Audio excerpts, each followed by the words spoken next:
Okay, we're good to go. I'm going to stop sharing.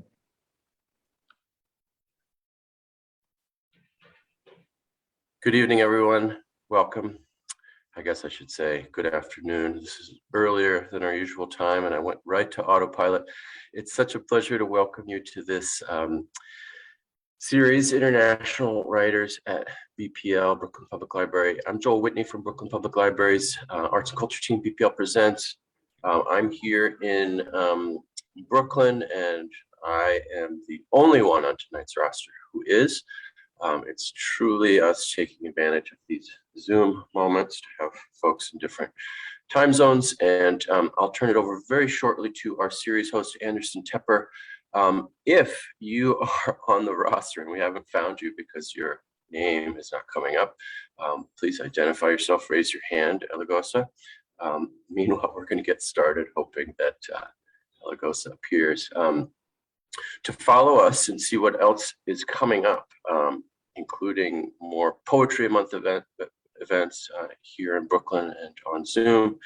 You can always do so at BPL Presents as the hashtag on social.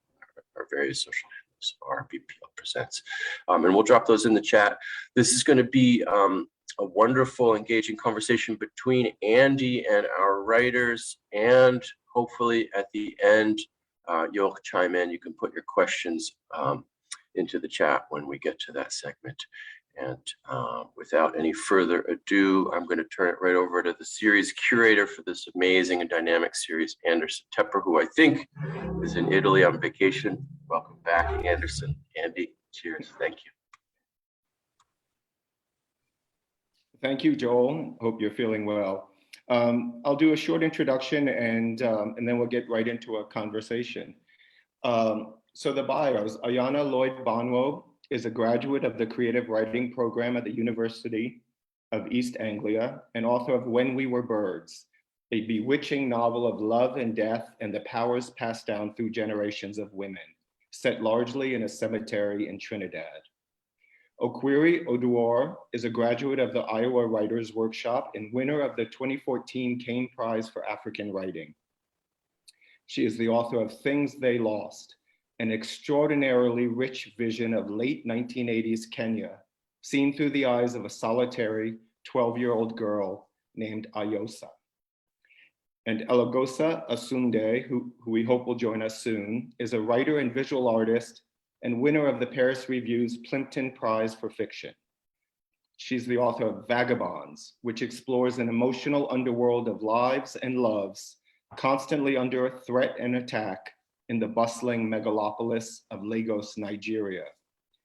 So I want to talk a bit about writing and publishing first novels, some overlapping themes and more, about being outsiders, outcasts, fighting isolation and finding a sense of belonging and the bonds of love, how that is possible, how it happens against all odds. But first I want to begin with questions to each author. And first of all, welcome. It's a real pleasure to see you, Okwiri and Ayana. I mean, we were just talking about your books and it's a real pleasure and congratulations on your novels. Thank you. Yeah, So nice to thank see you. so many people too. Yeah, I mean, I think we talk about debut novels, but these novels feel very mature to me. They really feel like big, full novels. So Ayana, I want to begin with you. I want to ask you about the setting, this fictionalized Trinidad. How much of real Trinidad and how, did you use, and how much did you want to disguise or reinvent? Right. And then tell us about the cemetery. So I think anybody who's been to Trinidad and been to Port of Spain will say, oh, this ain't no imagined Port of Spain. I recognize this place. I know exactly where all these things are. And then they'd say, oh, hold on, she did that wrong, or that's not there, or that's moved, or this is closer, or this is further. And I think part of my wanting to free myself from saying, this is Trinidad and Tobago, this is Port of Spain, was so that I could move things around. I think the narrative needed the place to feel larger than it is in some respects. It also I needed to be able to make things closer in other respects. I needed to create a city where someone who didn't know where they were or was not familiar with it could conceivably become lost to anyone else who knows them, which is, probably quite something that can happen very easily in very large cities. But I wanted to give Port of Spain, which is not a large geographical city, but a large, deep, emotional landscape and historical landscape of a city, that kind of depth. So I cheated and I made things up, which is what we do. Also, Trinidadians and are very, I know my people, you get something wrong about their place, they get very annoyed. They tell you did not do that right. You're going away too long, you do something wrong. So it was a little bit of both, but largely I wanted it to be what the narrative needed the space to be, more than me trying to say, this is what it was. This is how I remember it. And Okwiri, you invented a fictional town in Kenya, but you were very particular of that time period you wanted to get. So tell us about this place in Kenya that you created. So the town is called Mapeli Town, and it's named after the founder, or the white settler who came in 1902, called Mabel Brown. And after independence in 1963, and this is in the late 1980s, and the people are taking back the town for themselves. Mabel Brown doesn't exist anymore. And so they changed the name to something that fits better into their mouth, and it becomes Mapeli, not Mabel anymore. Mm-hmm. And so when I created this town, I imagined it somewhere within the Rift Valley region of Kenya, and it's such stunning geographical location. And for me, it was important to have this undulating and very, sort of like visceral experience with the natural world. And I felt that was a good setting for it, because the protagonist, Ayosa, has to survive her loneliness from moment to moment, and she's very much present in the natural world and her observations of it and of people. And so I think the setting is almost a character. Mapeli Town itself is almost a character, and it's what I imagined. Ayana, so let's talk about the special power, this inheritance of special powers that the women have in your novel, and the relationship, to the title, to birds. Mm-hmm. It's funny how novels construct themselves, right? I mean, and I deliberately say construct themselves because I don't think the idea of this legend came after the characters. I didn't quite understand what their origin was until I was writing them. And the Kobo, well, we in Trinidad we will say Kobo instead of Corbeau, which is the French a vulture, basically, is a bird that is that has always fascinated me. There's so many different legends about vultures. They're very much like any black bird, the raven, the crow. They're harbingers of death. They're creatures of doom. They're messengers. They're all these things. But the actual biological function or thing about a Kobo that I found fascinating is that they are carrion birds. They eat the dead, they eat dead flesh, but they don't get ill, they don't die. Their bodies allow them to sort of transform in a way, or cleanse, or bring balance to a space. And I found, and these are birds you see all the time, whether you're in town, you're in country, and whatever, you just see them circle, and that there's something dead nearby. So it's quite an ominous sort of look. And they also don't have a song. They're not singing birds like a lot of other birds. They almost have a kind of grunt, like if they're eating or fighting. It's a very, very not, this is no pretty flying, soaring bird. And I found the idea of something that is seen as maybe not so pretty, that's not so nice, it's not so, the ideas of pretty birds in flight, but being something that is so necessary for the cleanliness, and in my novel, the spiritual health of the city. but is something that we could almost ignore or not see or not want to see, was such an important starting place, even though it wasn't the starting place in the writing process for this family. And the idea that there is a sacrifice element to these birds, that someone or something somewhere in the depths of time decided, okay, I'm going to be the one to do this, and I will probably be forgotten. I will probably be not thought of again, but I'm the one who has done this.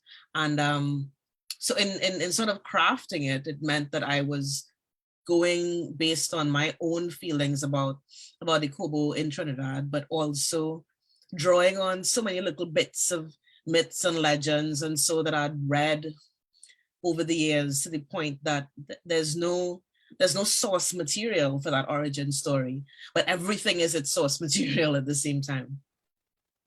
And Okwiri, tell me about the special power that Ayosa in particular has. She calls it her Jinamezi, if I'm saying it right, where she has visions of memories and past events, often very painful, not only her, of course, her own, but in the community and her ancestors. So tell me about her powers, and which has also been passed down through generations. So Ayosa's special power is not only, I think the Jinamizi is only one part of it. Right. And Jinamizi is Swahili for nightmare, and it's how she sees this specific side of the power that she has. Her power is this stunning memory that she possesses that predates her presence in this body that she lives in her girl body. So she has memories of herself and of people. She has memories of herself as a wriggling thing. So she calls it, when she's a wriggling thing, coursing through the air, and she was following her mother and she was watching from above, and she has memories of the generations of women who come before her. But beyond that, sometimes when the Jinamizi takes over and she has these really difficult memories, sometimes she remembers things that happened centuries before. She has memories, for example, of she calls it the mother woman, the first woman giving birth to her children and protecting her children from wolves, so that and memories, for example, of wars that happened so far away. So she has memories really, so she has good memories, but she has the Jinamizi, when the Jinamizi takes over with the nightmares, which paralyzes her, so to speak, and forces her to look at really painful things that she does not want to look at. And for the duration of the book, she does not realize that the Jinamizi is part of the good memories. There's good memories and bad memories, they're all memories, and it's one power that she has, and she doesn't realize that it's all one thing. So she's separated from this ability of hers and calls it the Jinamizi. Mm-hmm. Well, tell me, both of your novels, the characters have a relationship with the spirits, with spirit world. Okwiri, in your book, Ayosa communicates with spirits and wraiths, and they kind of fill a void that her mother has left. Mm-hmm. And Ayana, in your book also, there's this communication. So tell me more about the relationship with the spirit world. Okay. So with the spirit world, it's not specific to Ayosa. It's just the spirit world exists concurrently and to so-called our world, whatever our reality is, and the ancestors, the spirits, the wraiths, they also are after something. They have stories of their own, they have journeys of their own. So for example, there are many stories, and Ayosa alludes to them through the novel, of disappearances, people being disappeared, their bodies never being found. And some of the explanations are that they are grabbed by wraiths who take them to a wraith town somewhere else. And whatever happens there, no one knows. So And sometimes there are spirits coming over wraiths. I think, I don't know, well, okay, so there's different kinds of non-human beings within the novel. There are Fatumas, for example, who live in the attic of Vayos's house. There are wraiths who come pretending to be other people, who take on the appearances, for example, of Vayos's mother and try to trick Ayosa into following them. And some of these were inspired by stories that I heard growing up, you know, like, and I also see this alluded to in Elogos's book, which I also really loved, because some of the myths and stories were familiar to me. For example, she has this thing where she says, when someone is calling you on the phone and their number is, you can't recognize the number, do not answer, because it might be a spirit trying to take over your body and you do not know what happens to you. And in my novel, this is also true, where Ayosa experiences warnings from the adults. You know, when someone is calling your name, do not answer if you cannot ascertain for sure who it is, because it could be a spirit trying to trick you and steal you. So I think that as much as the novel is populated by people, it's also populated by other non-human beings, and there's no separation or like cognitive separation between human and non-human being. They all have rights. They it's their birthright to be here in this land, and they all populate it.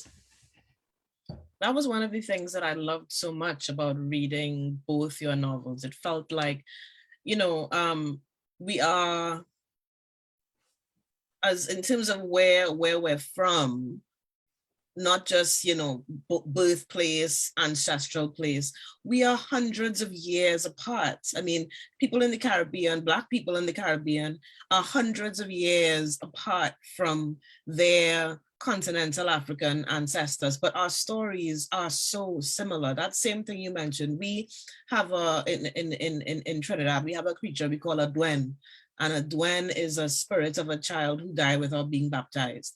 And the thing about dwens is that they want friends because they're babies, they're children, so they live in the forest and they call. If you as a little child, you go out and you're off somewhere further than you should be, close to home, and you hear somebody call your name, the whole thing is don't answer, because it might be dwens looking for playmates, and they'll take you off and no one will see you again. And even extended to the whole idea that I don't call out somebody's name in the street. I'll call you something else. I call my husband, babe. I don't call his name. I don't call, you know what I mean? Because ain't everybody not supposed to know your name, you know? And that's a thing that it's not, I mean, everybody know my name. Everybody knows your name. We're sitting here with strangers who don't know our names, but this is why people used to have your home name and your outside name. So there's a true name that only your family knows, because you can't have people calling up your name just so. So it was really, it's lovely to see and to write in a time where there are other, you know, Black women writers not separating that spirit world and real world, whatever. For us, it's all the real world, you know. So just to answer your question more directly about the novel, in my novel, this lineage of women, they are the fact that they're descended from birds is something that is, you know, I suppose seen in that magical realism realm. But, you know, for us, it's plausible, possible, and likely. You know, it's.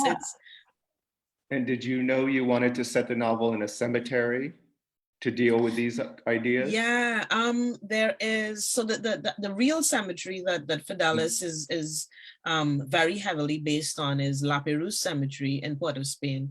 It is, I would say, one of the oldest official cemeteries, and very close to me personally, because almost the whole line of my maternal line is buried there. So I spent a lot of time there over the years, for in various times in my life, more concentratedly, I suppose, after the death of my mom, and, you know, just spending so much time. And see, where it's like an archive. It's a city in and of itself. It's a world. It's a place it has records. It has a plan. It has organization. It has, you can tell class differences, class structures. You can tell families who died out. You can tell which graves attended and those that aren't. Why aren't they? It has the family died out. There's no one in Trinidad anymore, that kind of thing. So I knew that, I think I had Fidelis before I had anything else of this novel. I knew that Fidelis was the place, and I knew Darwin was a person who had business in that place. And then the rest of it sort of grew and developed from there.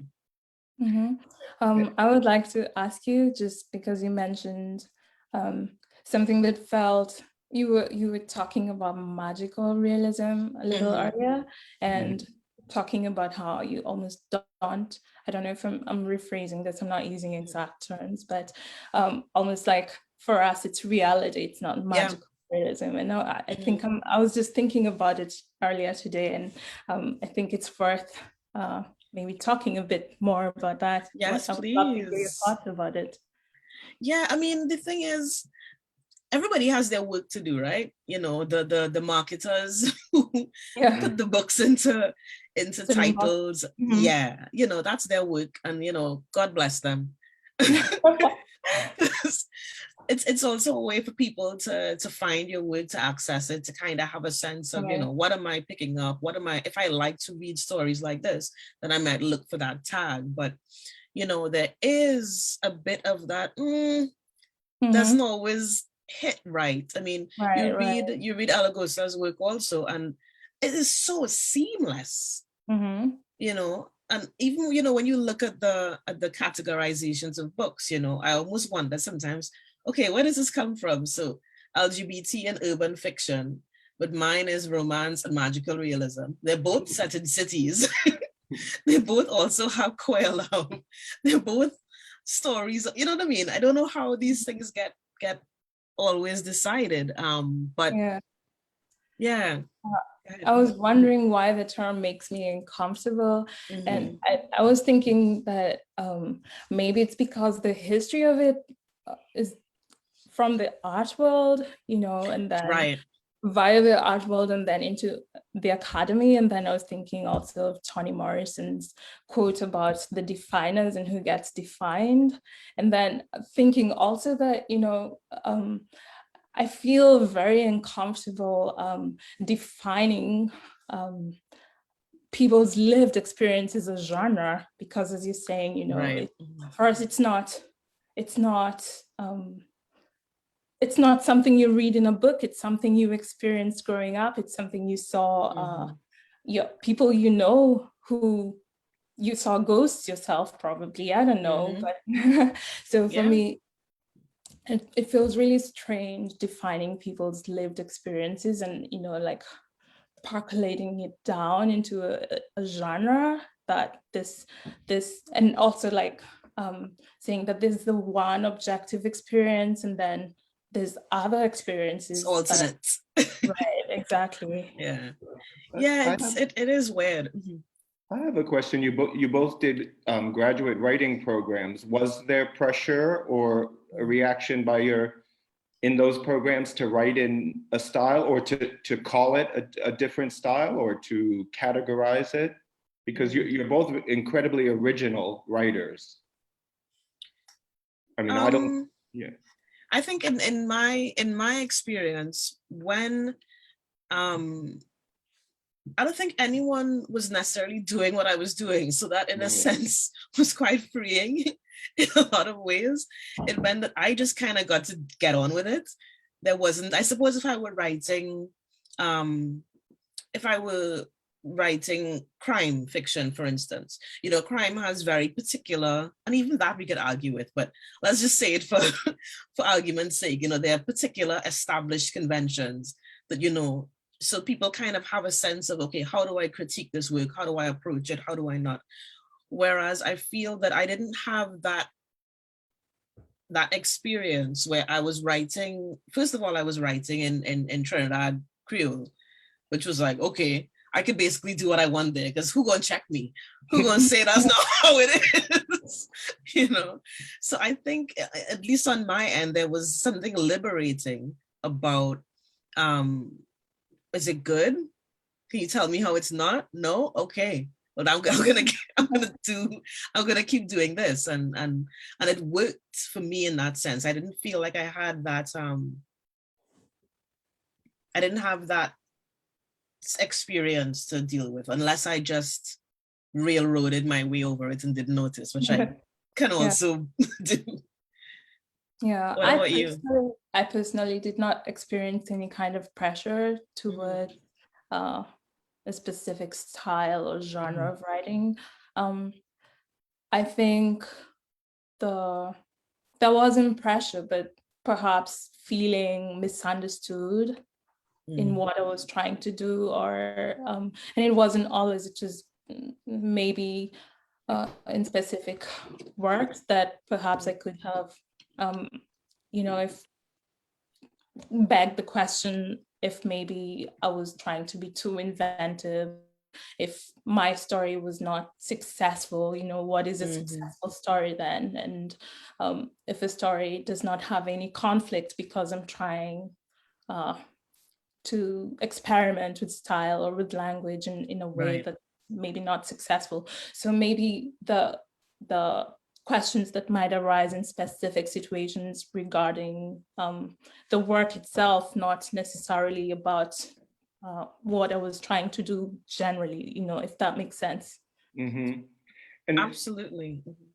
Yeah, go ahead, Ayana, if you wanted to add. Yeah, no, I was just thinking that there is that sense of, I guess it comes back to what you were saying about, this, if this is the lived experience of the work, if the standard says that this is alternate or other, or then it means, how can we approach work if we've started with the premise that this is other or alternate or experimental or different, or you know what I mean? I just wonder how sometimes these frames can be so unhelpful, even as in the academy and from teachers. It's like, okay, what then is your lens to look at work that you see as other? If you understand what I mean? And I'm certain that it causes a lot of what's the word I'm looking for? I've lost my words. Sort of turmoil. Like, gosh, am I doing this right? Am I doing this well? How do I know if I'm doing it well? If the frame of reference for your work does not exist in the academy in the way that would be most helpful to you, I guess is what I'm trying to say. I came into academia from the creative writing at 37 years old. By that time, I suppose I wasn't as vulnerable as if I were 20. I'm trying to think if I were 21 and came into a creative writing class and no one was writing anything like what I was writing, and the lecturer had no idea what to do. I can imagine how that would have felt. How big was your program? Maybe this would also be useful, because at Iowa, our cohort had 25. Right. And so within these 25, it was also quite varied in terms of style and and so I also tended to gravitate to people who wrote or were interested in a specific style or genre of writing. So I felt like I was not always lonely, or I always found someone who could understand what I was trying to do, and we could be in communion with each other if I couldn't find that kind of community within the general population. Then at least there's one or two people who you could kind of bounce off of. I think my program was around the same size, but 3 different workshop groups. So over the 2 semesters, the groups would get sort of mixed up and so on. I mean, I had an overwhelmingly positive experience, but I'm just quite aware that, creative writing programs can be fraught for a lot of people who feel that they're not always represented, not even in terms of their person, but in terms of their work. I can see how. Yeah, Sorry, we've railroaded your conversations to talk about no, and I was curious about the relationship. Both of you are writing about a place from another place. So the relationship, what has the relationship of where you are affected your writing? And was it important for you to be distant, far away from your subject matter? Or how did it affect?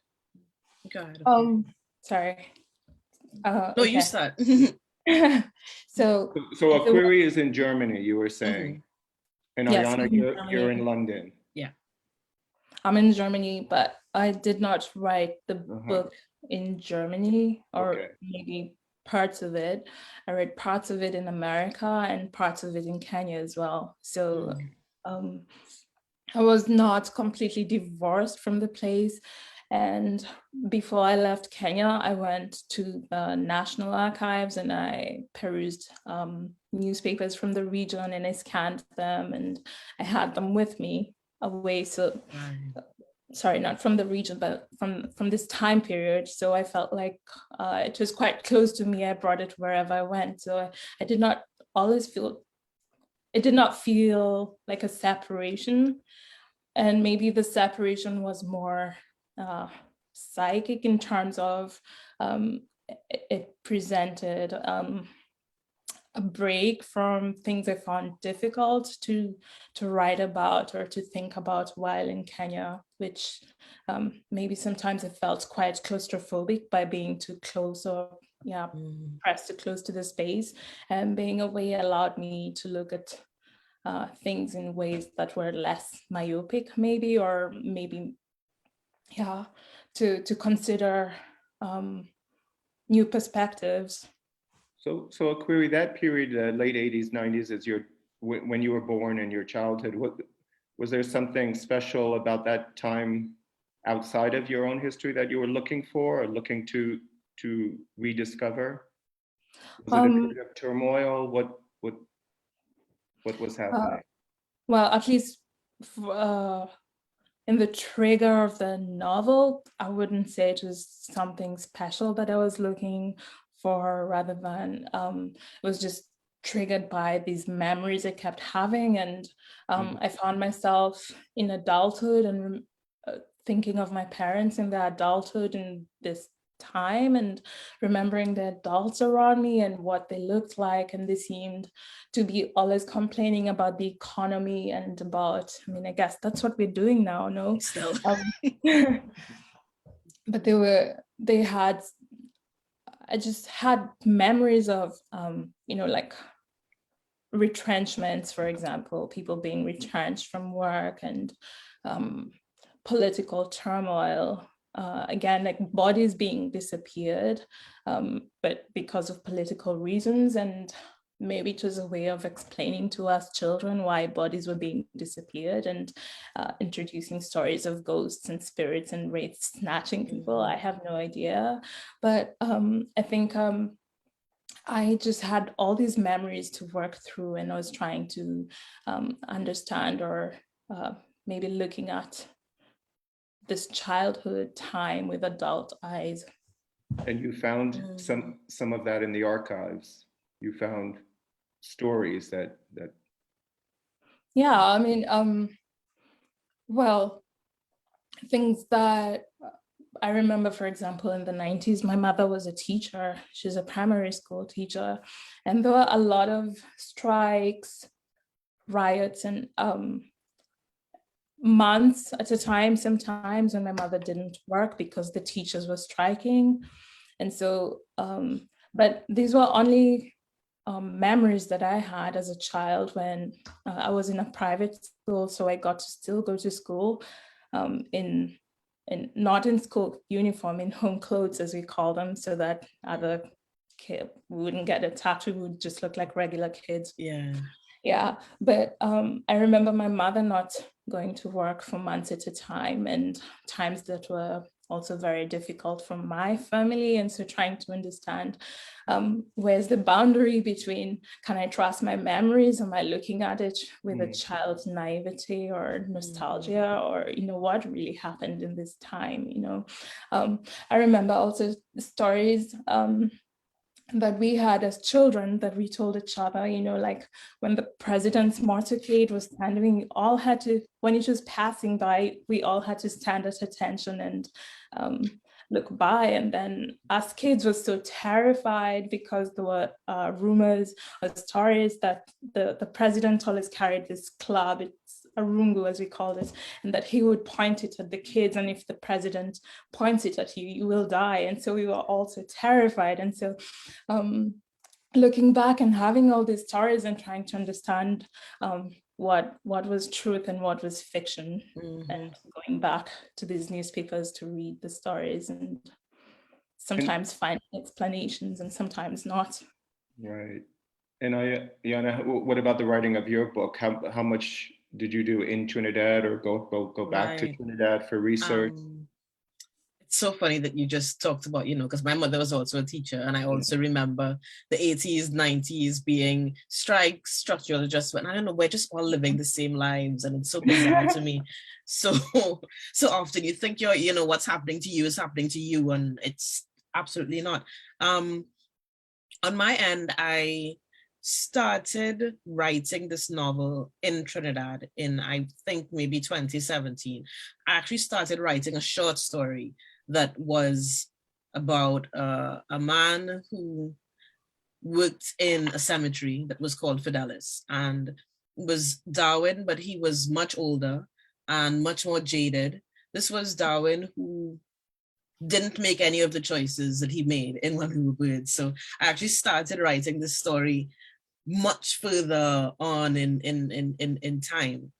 And I came to UEA in 2018 with this short story, and that's when I started making it into a novel. But I had so much of the world. You know, the thing about short stories, and why I love short stories, is that you get to kind of come in at a side. You don't have to have the whole thing. You get to have a really rich, deep slice. So I think as much as I didn't have the whole narrative, I didn't have the plot, I didn't have any of those things, it meant that when I started to think about what is this novel, I already had spent so much time in La Perouse physically, but also in my head, mining those memories for what of that was Fidelis, what of this city that I want to take, what did I want to remember, what did I want to use. And so even though almost none of this novel was I able to go back to Trinidad at all. I've been back to Trinidad once, and that was for my PhD research that, well, sitting into my next novel. And, you know, that is just for practical purposes. I'm trying to write a novel, trying to do I just don't have the space to go back. And that's been something that was actually something that I had a lot of anxieties about. You know, can I, so, you know, there's this whole thing about, you know, I need distance to write this novel. What I wanted was closeness. I wanted to be closer. I wanted to be there. I wanted to not just look at a photo. I wanted to be able to walk out my house, walk down the road and at a particular time, and to know exactly what that light looks like at that time. Exactly what does this sound like? What does it feel like? And I didn't have any of those things. And I don't think I felt freed. I felt anxious that I didn't have those things. I felt melancholy that I couldn't do that. And I missed home a lot while I was, especially because I wasn't writing. It was home, but it wasn't home. It was a mishmash of so many different places. I think what it did allow, though, the distance, was something that doesn't sound very sexy and very, you know, writery. It was just the practicality of time, you know, to be able to, you know, I've had a job, I've worked all my life. I've always had a job. I was always writing in between. And that was the first time in my life where I got to just focus on writing. So that was the thing that was freeing. It was that someone said, here is this time. What would you like to do with it? Would you like to make a thing? You know, and I don't know if we think about that enough, how much just being able to have that time to do the work is so important. You brought up that you wrote a story and it turned into a novel. And Okwiri, I wanted to ask you about that. I mean, I've read your stories in magazines, Granta, and you won the Kane Prize for a story. What kind of gave you the inspiration to write a novel? And I mean, did you have that vision of a bigger work? Yeah, you know, how did that go from from writing stories to writing a first novel? Yeah. First, I wanted to mention that since your short story turned into a novel, my novel also sort of turned into a short story because the Granta story came after the novel. You dash. That's interesting. Really interesting. Yeah, it felt unfinished. It felt like the final full stop wasn't there in the novel. Like I had to add an addendum of some kind. So yeah, the short story came after, sort of to explore or to give Biu, she's I don't know if you met her yet. I don't think I've met her yet. Okay. The novel, her own story to sort of understand where Ayasa, the protagonist, is going and where to give closure. So a short story followed the novel. But about your question about what inspired the novel, sorry, what was that the exact question? What inspired the novel, or how did I? Yeah, what did you start envisioning being a novel, being a full novel? Right. This was something else I wanted to talk to Elagosa about because her book has been described. It's a novel, but it's been described as a novel in stories. Yeah. Right. Yeah. So I'm just interested. Go ahead. Yeah, I had a short story that I was writing at Iowa, one of those that I did not consider successful in the end because there was very little conflict, but there was a girl slowly unfurling into herself from memory into being, into this body, but it was too small for a story, and there was hardly anything happening. There was no conflict, there was no story arc, there was no beginning, and there was no catharsis at the end, and so it was quite unsuccessful. It felt more like a series of meditations. And so I wanted to return to that story and expand it into something that was more, expansive, expand it into something more expansive, something more ambitious than just meditation. So the first draft of my novel felt a lot like meditations about loneliness, and it wasn't working initially before I also collaborated quite closely with my editor, and she helped me figure out some of the reasons the story wasn't working was because it felt really a bit like really tiny short stories in their own, which is fine. I think Elagosa does that quite well in her book. Wow.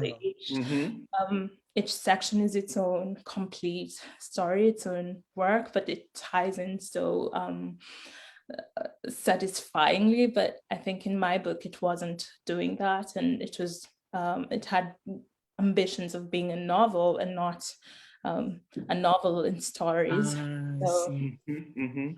So working with Sally, my editor, through that really helped me stitch it together into what we have now, which is not just meditations, it's more, it's a story. Okay. Yeah, if anyone has questions, please just send them to the chat. And we're kind of running down to the last 10 minutes or so. So I was wondering and we hoping. could sit here and just chat forever about these books. Yeah. So I was wondering if you both could do short readings for us, if you'd like to, and then we can keep talking until time's out. Okay. Ayana. Okay, let me find really short. Yeah. And let us know what section or what it comes from. I think just because we talked about the Kobo earlier, Mhm. I'm gonna read just a little bit from very, very early in the novel. And this is Darwin's section. This book alternates between Darwin and Ejide until they eventually they meet. And this is Emmanuel Darwin coming into Port Angeles, which is the imagined city in Port of Spain, for the first time. Ayana, can you show us the beautiful cover? We were talking about the cover art right yeah. before. And This is it. I love it. I love it so much. I'll probably say a little bit about the cover if we have time, or if anybody has a question about it. Okay. Darwin ran his hands over his shorn hair, his head feeling like it belonged to somebody else. 6 in the morning was still 6 in the morning, even in dry season, and he not used to the cool hair on his almost bare head, the back of his neck, his ears. At least his mother had made sure he leave her house with a whole coconut bake, still warm and smelling of her hands. She didn't wake up to watch him go, but she left the bake on the counter for him where he could see it. That had to mean something, that she make breakfast for him, even if her face say he wasn't her son no more. He feel the weight of it in his rucksack and hope that no matter where he end up, when his mother say her prayers, his name was still in her mouth. They switched lanes on the overpass and joined the bulk of the traffic heading towards the city. He looked up at the sky, lighter now that the sun was higher, but still kind of cloudy, hazy, and he see black specks circling. Kobo, better than any signpost.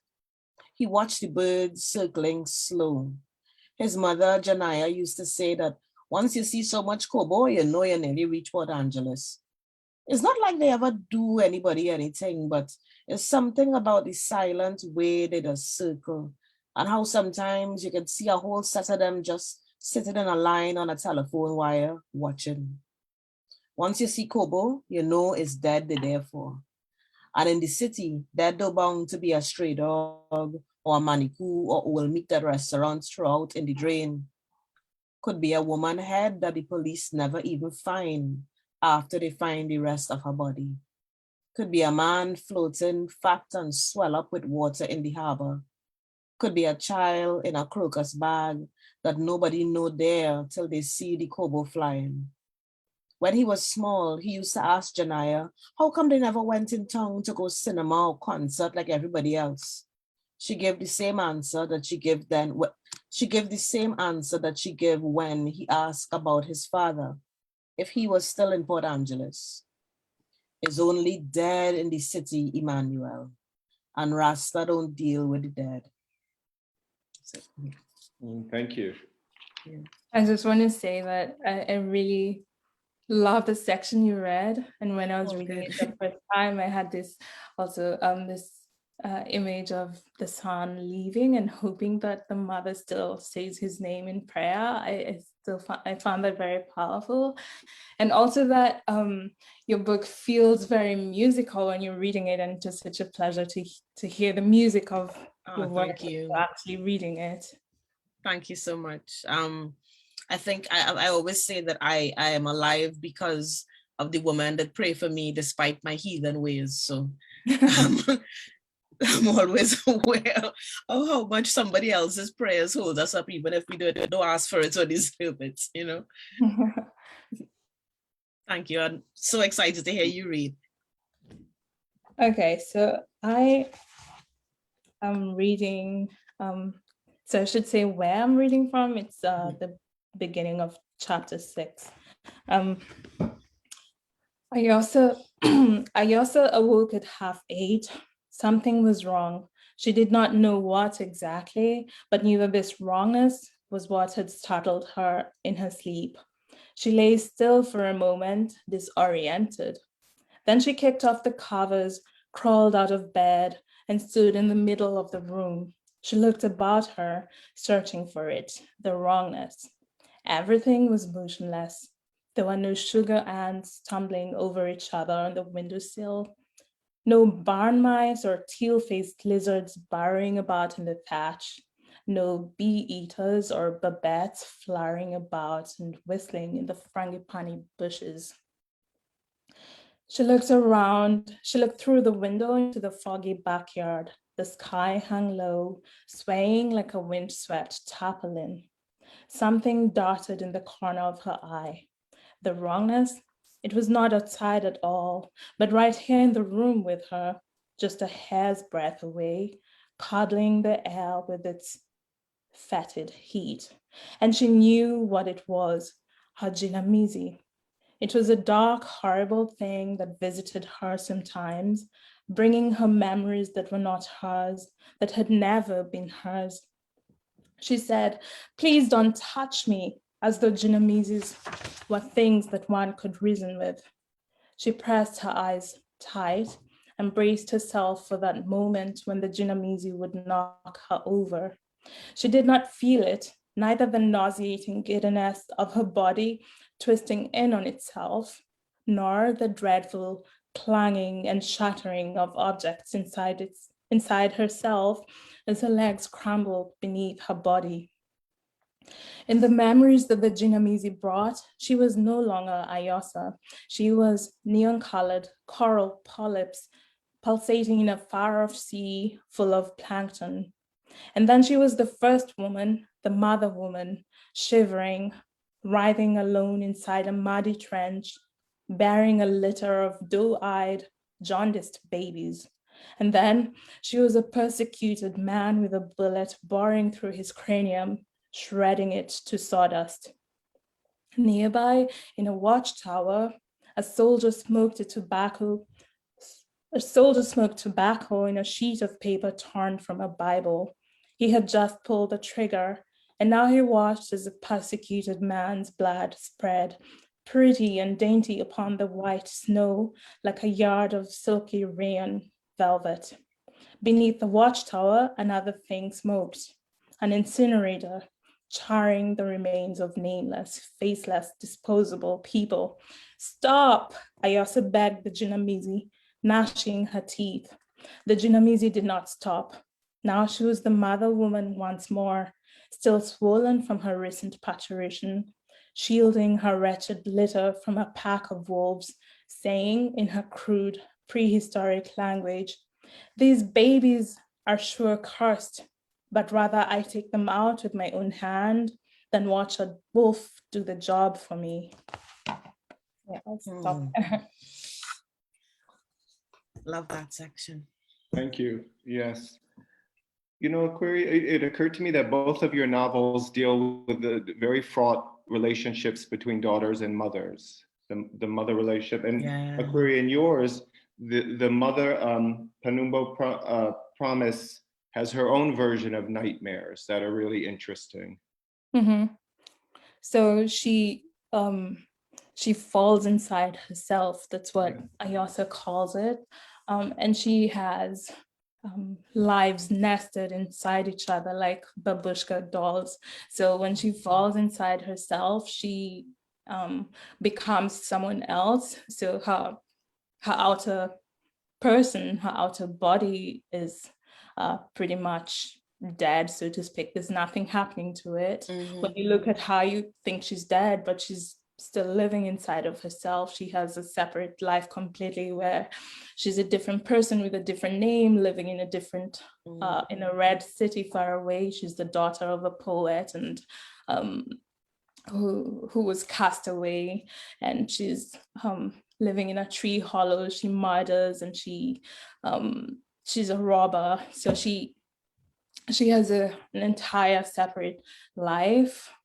She has different lives within herself. Yeah, it struck me as an amazing way to describe this kind of emotional state. And yeah, imagistic way of describing it was brilliant. Yeah, right. It's her way, I guess, of dealing with the trauma that is inherited from her own mother and her mother before her. And I loved in Ayana's book, meeting my own book. It felt like we were in conversation with each other. She also has this large house that generations of Saint Bernard women lived in. Yeah, it's been such a strange thing to see. You know, you would think that we must be sat in a workshop together or something. Right.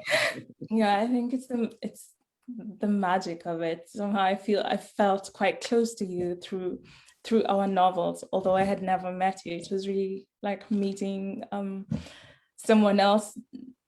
I don't know. It felt really beautiful. And at least in America, they came out close to each other, relatively close, right? Yeah. It's, you know, the thing is that, you know, that, you know, describing trauma in that way of, you know, all of these other locked selves, I suppose, that you know, she goes into, in a lot of ways. In my novel, I think there is something wonderful and vital and necessary about this line of women who live in service silently, but there is also the trauma of not owning yourself and not being able to decide in a lot of ways what kind of life you want to live, because your life is about sacrifice, your life is about service.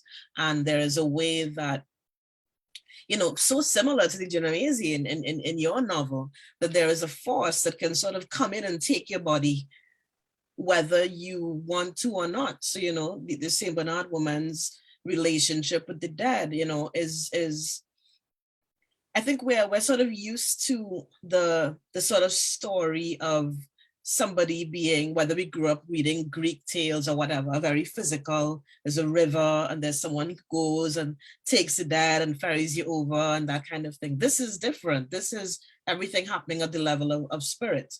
These women, if everything is energy, then they are simply feeling the energies of, right, somebody going, okay, they've gone badly. I need to calm them. I need to soothe them. I need to let them know that they are remembered. You know, there are things that is almost like a death psychologist or something, that this is the way their relationship is with the dad. But of course, this means that that's your work all the time. There is no downtime. There's no saying no. There's no choosing something else. And so within each one of these women, you have this question of, and Yejide asks it sometimes, you know, did they want this? You know, those who had the luxury, as she says, of dying before their lovers. What about those who knew when their lover was going to die before they did? What would that feel like? You know, and I think the conflict there is embodied in Petronella, in like, you know, this mother who on her own would have chosen an entirely different destiny, and as a result cannot feel closeness to her daughter because she sees her mother-daughter relationship as a chain. You know, the things that I have to teach you, the closeness I'm supposed to have for you, I almost don't like you. I don't want to see you because you're a representative of all that I don't want. You know, it's people assume that because you're a woman, you know how to be a mother, or you wanted to, or you're good at it. And certainly, Petronella would have been doing a host of other things if she had her way. It sounds a lot like Nabumba Promise in my novel, who refuses to be a mother to her daughter. She simply cannot mother sometimes, and she escapes. She runs away. She goes away for weeks at a time, or for months. Or Ayasa tells us that sometimes she's gone for 2 years. She has a memory of that, and just to think of a daughter left alone to bring herself up in this in the mother's absence. But I was also thinking of what you said about the memories, the rituals of memories, and I was thinking of how in my novel the rituals of memories manifest through things like Epitaph Day, where every 1st of December the townspeople meet to remember their dead and call them. Is that a real thing? Is that a novel thing? It's a real thing in the novel. I'd never heard of it. As in, It's a novel thing. oh, okay. That's how the novel begins, you said. Yes. Right. No, Mhm. what I meant is I wasn't sure if that was an actual tradition that you've Right. used, because I'd never heard of it. Mhm. Okay. So it's a tradition in this fictional town. Yes. Mhm. And what about the Correct. tradition of a sister finding a sister and doing a ritual? She's in search of a sister maker and this. Oh yeah, Mhm. that's also in the novel. It's Yes. yeah, where she Ayasa's mother also had at some point. She keeps promising that she won't leave this time. And one time when she returns and she's making these promises and Ayasa does not believe her. And she says, you know, what if we turn into more than just mother-daughter? Because being mother-daughter is tainted for me. It's so heavy and traumatic. What if we were sisters instead? Sisters. We could, so for her, she suggests that they go to the priest and have a ceremony, like a marriage ceremony, only a sister-making ceremony. But later on in the novel, Ayasa discovers that there's an actual sister maker, someone whose job is to turn girls into sisters. And she has found a friend of her heart, and she wants to be more than just friends. She wants to turn into sisters, and they go on a journey together and meet the sister maker of Ramani, who turns them into sisters. So exciting. It's so, Yeah. to think that there's work happening in conversation. And I really feel that it is, God, it's time. It's time that we stop trying to write these flat, realist stories that are beautiful if that's the thing you want to write. It's great. You know what I mean?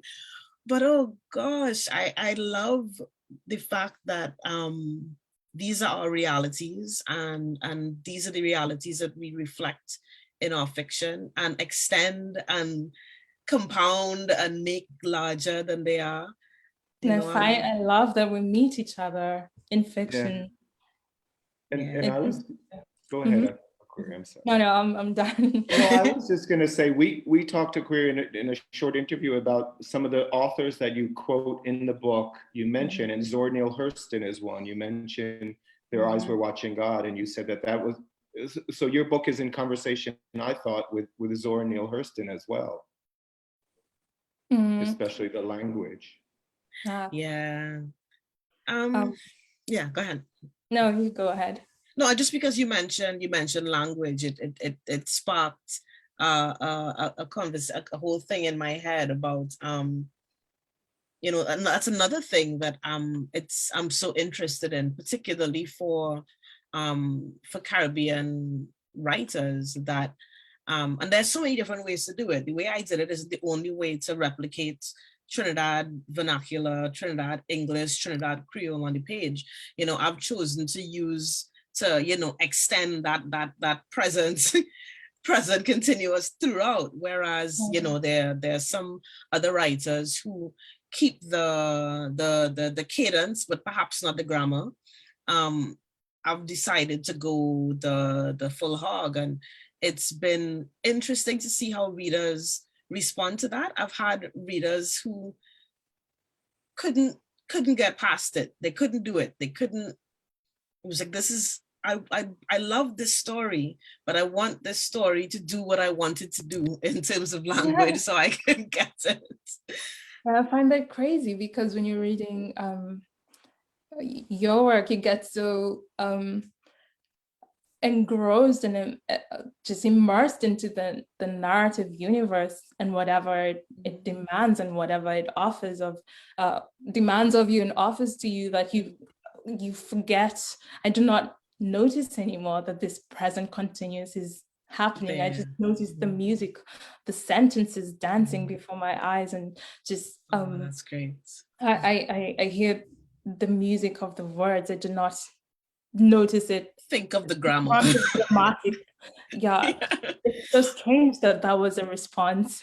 Yeah, I mean, not a universal response. Because the other part of it that's really great is, I mean, I've gone to bookshops in different parts of the UK where, the whitest, most English Most, and you know, they've read the book and they come and they say, oh my gosh, they've loved it. And you know, I sat down, I had a whole conversation with a lady that I met who is actually Shirley in my novel. She is the record keeper in the council for the cemetery in her town. And she said, oh my gosh, it was, you know, it was, the work is there to reach whoever it reaches. Right. Whoever it reaches. And we can't always decide. That's why, you know, sometimes when people ask, you know, who are you writing for? I'm really honest when I say I'm writing for the dead. Whoever living that read the book, that okay, you can have it too. You know, so I don't have a sense of an ideal reader in that way. Do you have a sense of a reader when you think? No, but I was thinking of something a few days ago. Someone asked me something similar, and I was saying that growing up reading Tom Sawyer and Huckleberry Finn and all these books that I read growing up, no one thought of the Black girl in Umoja Phase 1 estate in Nairobi and how I might recognize some whatever experiments they were doing with language and grammar.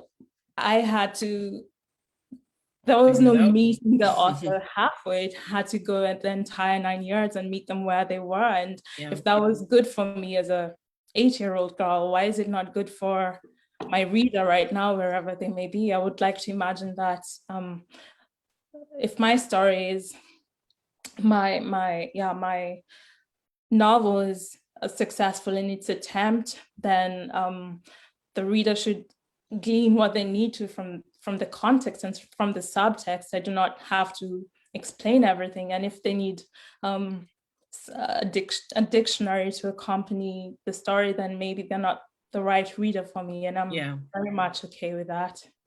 And Google is also free. I mean, if you know, that's what I do all the time. I read things all the time. I have no idea what that is. Let me go look it up. Let me go. But most of the time, I find I honestly just let the work do its work. Right. I did not know what Kobo was, but I knew just from like a few sentences in, I already was like, so immersed in your I knew what it was. And also this legend of they used to be parrots before the battle occurred in the forest, and the birds left and split into two, and one became this and one became that. Like that's what a successful story does. It draws me in and it explains its rules to me, how this narrative universe functions. So I do not need to Google anything. That's right. Yeah. And I guess that's what you're saying there is. Sorry, I had a whole other, my brain races along ahead of my words. These conversations about who should write this or who's allowed to write this and all of that. Did you do it well? Have you explained the rules of your world? Have you given me a character that I can believe in? If you have, then of course you can write that thing. You've just done it.